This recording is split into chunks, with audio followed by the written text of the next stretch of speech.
ஒரு நெல்லை வைத்து அதை 100 நெல்லாக மாற்றும் விவசாயி சிறந்த விஞ்ஞானி.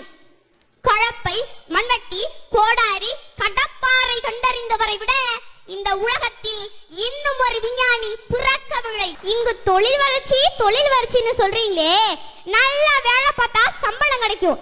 சம்பளம் கிடைச்சா நல்லா சாப்பிடலாம். அப்ப அந்த சாப்பாடு எங்க இருந்து வருது? யாருக்கிட்டையும் பதில் இல்ல. விவசாயத்தை படிக்காதவன் செய்கிற தொழில் என்று நீங்க நினைக்கிறீங்க. விவசாயம் என்பது தொழிலே கிடையாது. அது நம்முடைய பண்பாடு, வாழ்வியல் என்பதை நீங்க புரிஞ்சுக்கணும். விவசாயத்தை படிக்காதவன் செய்கிற தொழில் என்று நீங்க நினைச்சீங்கன்னா, படிச்சவனுக்கெல்லாம் பசிக்காதான்னு கேட்டா பதில் இல்ல. அப்ப படிச்சவன் சாப்பிடாத, யார் சாப்பிடாத? விதைகள் உறங்கினாலும் விதைத்தவன் உறங்குவதில்லை.